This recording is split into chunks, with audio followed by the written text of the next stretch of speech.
Kasih karunia dan damai sejahtera Allah Bapa kita dan anaknya Tuhan Yesus Kristus menyertai saudara. Amin. Shalom, saudara-saudari yang terkasih di dalam nama Tuhan Yesus Kristus. Senang bisa menyapa saudara di tempat saudara berada hari ini, dalam dimensi yang berbeda tetapi dalam dunia yang sama. Sebagai insan yang diciptakan untuk Tuhan, sebelum kita melakukan rangkaian aktivitas kita pada hari ini, marilah kita mengawalinya dengan mendengarkan firman Tuhan. Shalom.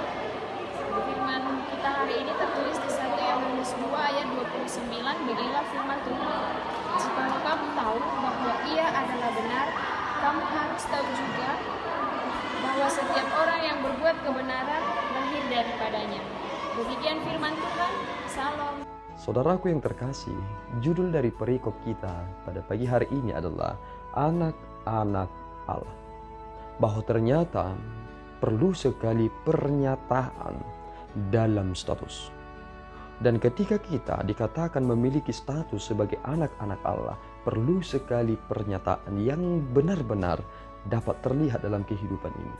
Salah satu hal yang dapat kita tangkap dari apa yang disampaikan dalam ayat harian pada saat ini. Jika kamu tahu bahwa Ia adalah benar, kamu harus tahu juga bahwa setiap orang yang berbuat kebenaran lahir daripadanya. Bukankah ini menjadi sesuatu hal yang bersifat eksplisit dalam kehidupan ini? Ini sangat eksklusif.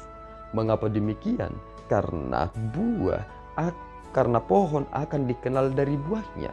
Anak-anak Allah akan terlihat dari kebenaran hidupnya. Dan itulah bukti seseorang telah lahir daripadanya.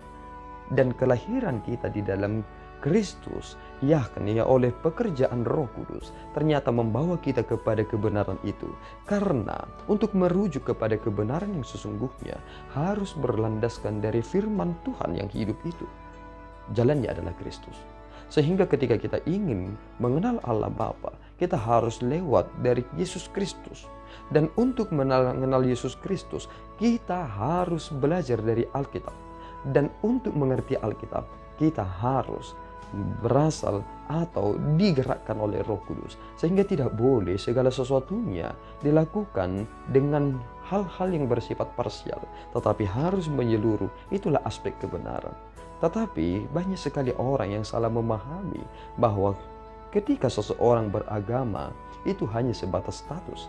Ternyata bukan demikian. Memang agama adalah menjadi rujukan yang paling baik. Sebab dalam bahasa atau dalam pengertian etimologi dari agama itu sendiri, tidak gama kacau balau, artinya tidak kacau balau. Itulah yang mengatur keseimbangan dalam hidup ini. Tetapi ketika kita beragama tetapi tidak memiliki sesuatu hal yang membuat pernyataan dalam status itu menjadi sungguh-sungguh kuat, apakah kita dapat menyadari satu hal, bahwa banyak sekali hal-hal yang tidak dapat tertutupi ketika kita ingin menerobos ruang dan waktu ini atau segala sesuatu yang terjadi di dunia ini. Hal apa yang akan membuat kita, yang mendasari kita, yang membuat kita semakin kuat, yang mendorong kita semakin tinggi jika kita tidak didasarkan pada kebenaran akan firman Tuhan. Maka oleh karena itu saudaraku yang terkasih, di dalam nama Tuhan Yesus Kristus, tinggallah di dalam Kristus. Dan jika saudara tinggal di dalam Kristus, saudara akan mengerti apa makna dari kebijaksanaan itu. Bahwa banyak orang pintar tetapi tidak berguna bagi orang lain. Memang mereka memiliki banyak uang, tetapi jika saudara menjadi bijaksana, maka saudara akan berguna bagi banyak orang.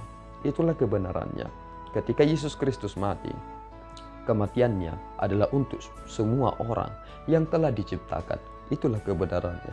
Dan jika kita melakukan hal yang demikian, kita telah lahir dari Allah dan melakukan kebenaran itu, maka itu perlu sekali untuk dunia ini.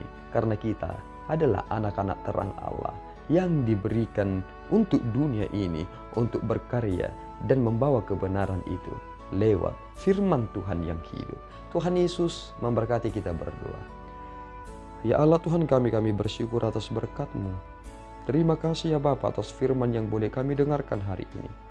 Bahwa ketika kami mengaku bahwa Engkau adalah kebenaran, maka kami akan disebut lahir daripadamu jika kami melakukan hal yang sama. Berkati kami Tuhan, kuatkan kami, supaya kami berani untuk melakukan kebenaran itu, untuk menerobos ruang dan waktu yang dimana kami tinggal saat ini. Terpuji namamu Bapa, dalam Yesus kami telah berdoa dan mengucap syukur.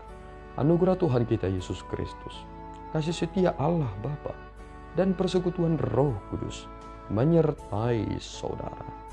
Amin. Tuhan Yesus memberkati.